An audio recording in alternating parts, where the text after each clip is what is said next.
João Batista apontou Jesus e disse: Eis o Cordeiro de Deus que tira o pecado do mundo. André e João, que eram discípulos de João Batista, seguiram Jesus. O próprio João Batista viu e testemunhou quando batizou Jesus no Jordão, que o Espírito Santo desceu sobre ele e permaneceu. E ouviu-se a voz do Pai que dizia: Este é o meu Filho muito amado, nele eu coloquei todo o meu amor, toda a minha afeição.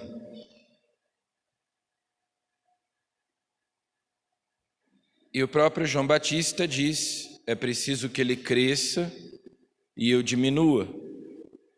A missão do precursor se encerra a partir do momento em que Jesus é manifestado publicamente a Israel. Quando o ministério público de Jesus começa, termina a missão de João Batista, de preparar os caminhos do Senhor. E os seus discípulos devem, a partir daquele momento, seguir Jesus. No entanto, parece que havia alguma resistência. Há quem interprete o evangelho de hoje de uma maneira diferente. Há quem pense que João Batista fica com dúvida se de fato Jesus é o Messias. Ele que primeiro tinha mandado os seus discípulos irem atrás de Jesus, agora fica com dúvida e manda dois dos seus discípulos irem perguntar a Jesus se ele é o Messias mesmo ou se eles devem esperar outro. Outros pensam que não, justamente porque havia essa resistência por parte de alguns discípulos de João de seguirem Jesus. Queriam eles continuar com João Batista. João então os manda fazer esta pergunta a Jesus. Quando André e João vão atrás de Jesus e perguntam: Mestre, onde moras? Jesus responde: Vinde e vede. Então João Batista quer que seus discípulos também procurem Jesus para verem. A resposta de Jesus àquela pergunta: Ide contar a João o que vistes e ouvistes. Os cegos recuperam a vista, os paralíticos andam, os leprosos são purificados, os surdos ouvem, os mortos ressuscitam, e a boa nova é anunciada aos pobres. Tudo o que no Antigo Testamento fora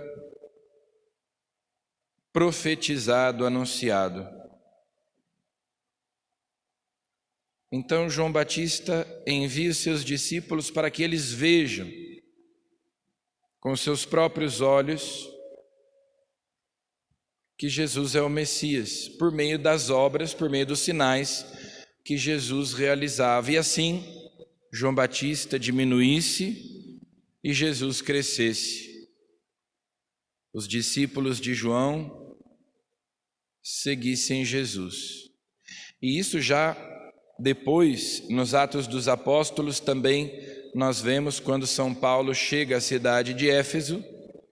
Existem ali alguns discípulos de João Batista que receberão o batismo em nome da Santíssima Trindade, o batismo de Jesus, e receberão o Espírito Santo. Então, o destino natural dos discípulos de João Batista é que se tornem discípulos de Jesus. Agora, nós também podemos nos perguntar se Jesus é de fato o Messias. Os judeus até hoje consideram que o Messias não veio, porque eles entendem que quando o Messias vier, o templo de Jerusalém será reconstruído, os judeus voltarão para a Terra Santa e haverá uma era de paz, não haverá mais guerras, não haverá mais fome, não haverá mais doenças. E, no entanto, Jesus veio e continua havendo todas essas coisas. Os sinais que Jesus realizavam apontavam para a sua segunda vinda. Quando Jesus ressuscitava os mortos, quando Jesus curava os doentes, era para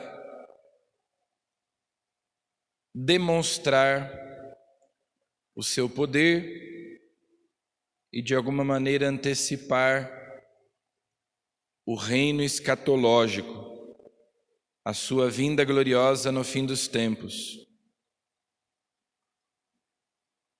Jesus inaugurou o reino de Deus no mundo, mas esse reino há de se consumar na glória.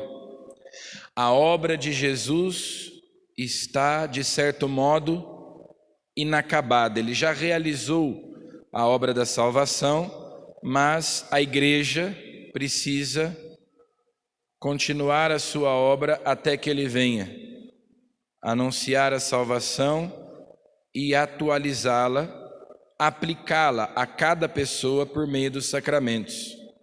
Então, a salvação foi trazida, foi realizada por Cristo, porém, é preciso que cada um, pela fé, acolha a salvação. O refrão do salmo de hoje, tirado do livro do profeta Isaías, que nós ouvimos na primeira leitura, que é um dos textos mais tradicionais do Advento, Urorate Celi, céus, deixai cair orvalho das alturas, e que as nuvens façam chover justiça, ou, na tradução de São Jerônimo, que as nuvens façam chover o justo. Abra-se a terra e germine a salvação. São Jerônimo traduziu que a terra se abre e germine o Salvador. Então, existem aqui dois movimentos. O céu se abre para deixar cair das alturas o justo, mas a terra precisa se abrir para que a salvação germine. Então, existe aqui a iniciativa de Deus, que nos envia o Salvador, mas a terra precisa se abrir para recebê-lo, para acolhê-lo. E o próprio São João, no início do seu evangelho, diz: ele veio para o que era seu, mas os seus não o receberam, não o reconheceram. Então, sim, Jesus veio, e às vezes parece que tudo continua como antes, que nada de novo aconteceu. Continua havendo pecado, continua havendo guerras, continua havendo fome, continua havendo injustiças, nada de novo, nada mudou.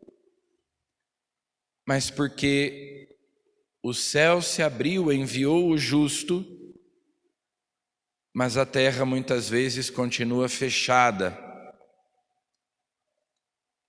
Cada um de nós tem que abrir o coração para acolher o justo, para acolher a salvação que vem de Deus.